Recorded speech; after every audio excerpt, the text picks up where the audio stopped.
Hi there, it's Thursday, and that means we're going live.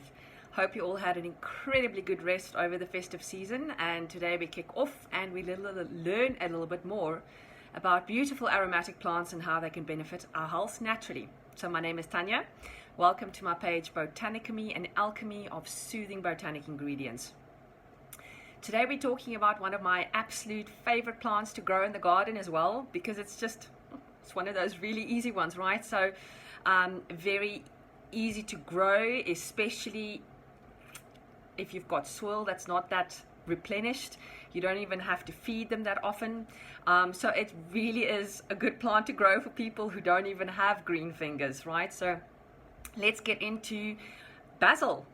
And there's a couple of interesting facts about basil that we're talking about today. It's not just going to be about the essential oil, but also about the plant as well, because it's a really good plant to have around. Okay, so there's about 150 different varieties of basil.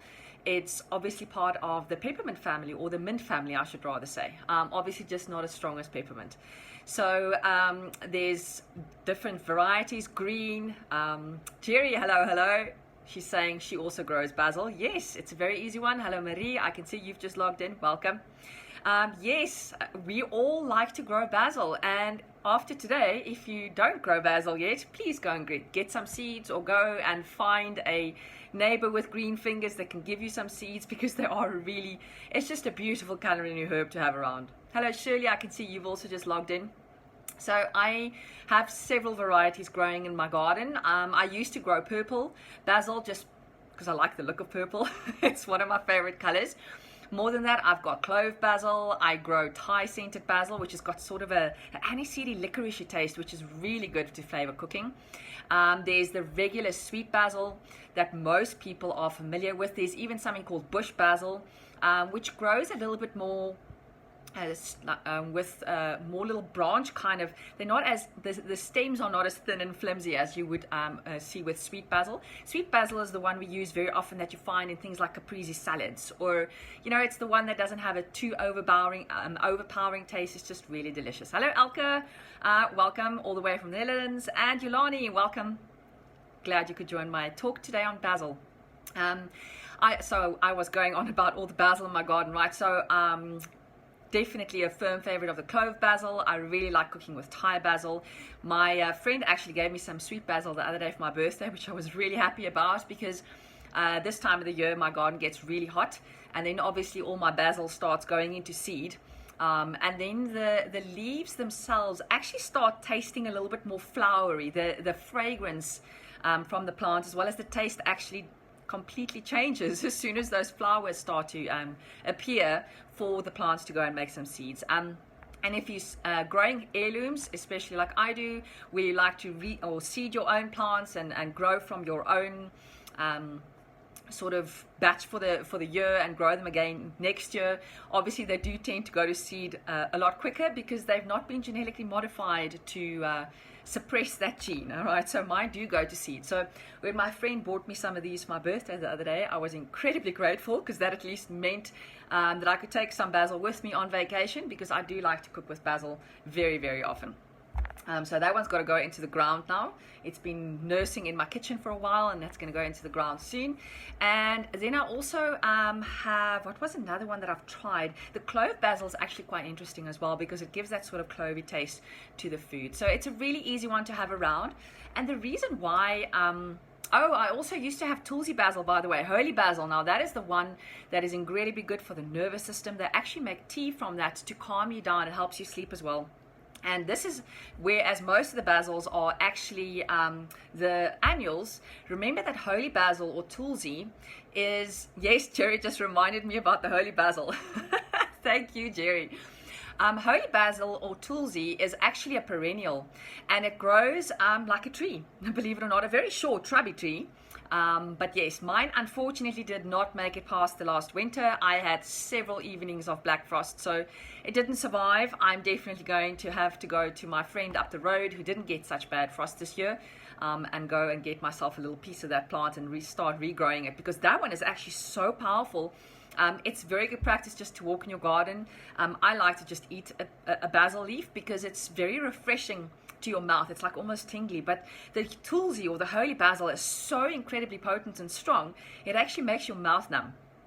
So it's really refreshing for the breath, really good for oral hygiene as well, the gingivitis kind of aspect of that. So a really good practice is just to go and walk into the garden and go and pick yourself a leaf and start chewing on it. I mean, how powerful and how beautiful is nature for us right there. Right, so those are all the basils that I grow in my garden. Let's start looking look at why it is good to actually have this culinary herb in your garden to use for cooking. So really high in vitamin K, and the reason why vitamin K is especially important for someone like myself is I'm someone that bruises quite easily, and actually quite a few O positive blood group type people are or have the tendency to bruise a little bit easier. And the reason for that is we don't have as many clotting factors, and vitamin K obviously helps the blood to clot. So hopefully you learned something there. Green leafy veg really actually has quite a high level of vitamin K, and vitamin K is actually not destroyed when you cook. The heat doesn't destroy it. So even if you like kale, like I do, I like frying mine in a pan, you're not going to be destroying the vitamin K. So that's a really good herb to start incorporating if you're someone that bruises quite easily. Also really good in pre-vitamin A, which is called beta carotene obviously, which is fantastic anti-inflammatory, very good for arteries and sort of strengthening the arteries. It also has got manganese in it, and manganese is obviously very good for ligaments and tendons, and that's something obviously that I need a little bit more of at the moment because of my ankle. But I must say, reporting back, I'm getting stronger every day. Should be hiking really soon. I'm pretty sure Jerry is going to love that. But I do need to do a little bit more strengthening exercises and stretching exercises just so I can get all those ligaments all sorted out again, so that I can actually balance on my one foot. Kind of necessary when you go hiking, especially if you do technical hikes with Jerry, let me tell you. All right, so that's just the components when you're eating the whole plant. So let's actually now switch to the essential oil, because that's obviously an oil that I use very often in my own home, not only for cooking, but I do really love using it topically and in a diffuser as well. So basil's main chemical constituent is linalool. And what else has got high linalool? Lavender. And it's obviously incredibly calming. So it's very high in linalool, but you also don't just find it in lavender. There's quite a few other plants as well, and we'll be going through those because there's a lot of people that don't necessarily like the fragrance of lavender, and you can use basil very effectively in for the same situations when you need that calming and that soothing benefit. All right, so lavender is one of them that has a high linalool. Coriander, petitgrain from a orange plant, that's the twigs and the leaves, that's where the petitgrain is isolated from, and then obviously cilantro. So here the cilantro and the coriander is cilantro is obviously the leafy part, whereas the coriander is coming from the seed. Different flavors, different chemical constituents and benefits, but they're all high in linalool, which is really cool. All right, so if we then start looking in Italian culture, for example, this is a cute little fact that I came across actually. Basil used to be, or probably still is, I don't know, I haven't been to Italy, but it's used to be the sign of love. So what they used to do in the olden day cultures is place a pot of basil on the balcony. And what this meant was that the woman was ready for her suitor to come. You know, when everything was still posh and there was just so many customs. If a man arrived with a sprig of basil, then the woman would fall in love with him. I mean, what a beautiful tale. Wearing basil on his person signified that a man had a serious intention for a woman he was courting. Interesting fact. I didn't know that. So let's go a little bit more into linalool, because scientists in Mexico City actually recently found that linalool affects a specific system in the brain, and obviously we know that essential oils really play a very big role with the neurotransmitters in the brain, right? Increasing or decreasing the secretion of them, and that's why they work so incredibly well at supporting various different mood conditions that we're in. So the system that's affected with specifically linalool, which is in very high concentration in basil, is going to also have a very good effect on your neurotransmitters known as serotonin and dopamine. Both of those are your feel-good hormones. You also need them for sleep. And the adrenaline as well as the noradrenaline systems, which obviously is related to your stress, right? And how you actually calm down and cope after a stressful event. So basil is definitely one of those that I reach for, especially during that time of the month for some reason, because I tend to feel very sorry for myself. And basil is just one of those oils that just gets me straight out of it and gets me going again. So it's definitely one that I pop in a diffuser. It's got a very strong fragrance, but obviously that time of the month I definitely need a strong pick-me-up, because it's okay if it's just me, but it's not so nice when it starts affecting other people around me. So there's a nifty one for you. So basil is actually known as the oil of renewal, and also has a role to play with oxytocin. Now, oxytocin is that neurotransmitter, which is our hug bug hormone, I call it. So it's that bonding hormone, that one that mothers tend to make or have to make when they give birth to actually bond with their baby. So definitely has a big role to play there as well. And therefore, basil is incredibly good, specifically for the emotions. Also very good for memory, and especially when you combine it with lime, it's really good for memory recall, especially for people who work with numbers. So if you're an accountant or someone who's busy doing their own personal tax, like I'm trying to do, not so great. I was not great at accounting at school. Definitely diffusing some basil and lime is going to be incredibly beneficial for you. Here's a top tip for children as well. Basil is really good at draining or supporting and opening the lymphatic system. So specifically for children, because they're obviously swimming quite a lot at the moment, and I know of quite a few families with children who suffer where they start feeling a little bit congested in the ear area. And it's just clogging up there, and with that congestion obviously you need it to drain, and because basil supports the lymphatic system and helps it to drain, just simply taking some basil essential oil and diluting it with carrier and placing it around the outside of the ear, please not inside, it's very sensitive in there, especially with children, they're teeny tiny bodies. Just putting it around the outside of the ear can actually stimulate the lymphatic system to start opening up and draining the congestion. So there's a really good one for children. Also, hopefully not in children that much, because they should have a lot of energy, but this is probably more suitable for adults when you're suffering from fatigue. And I know we're all supposed to have had a holiday rest by now, but honestly, coming back and having thousands of emails to get back to and millions of phone calls, because all of a sudden people realize that you're back from vacation and they want you to do a million things, and despite being in lockdown, everyone is trying to carry on with their lives. So basil is definitely one of those essential oils that is incredibly good at supporting you to feel more energized, and it's mental alertness without making you hyperactive or jittery, like caffeine for example would do, because it also calms the nervous system at the same time. So when you're feeling inundated with all those thousands of emails that you now need to get to, and you need to sort of get to a stage where you can feel more relieved and work through all of them in a step-by-step manner and not feel overwhelmed, basil is definitely going to be giving you a lot of focused energy. So that's a really good essential oil to have around.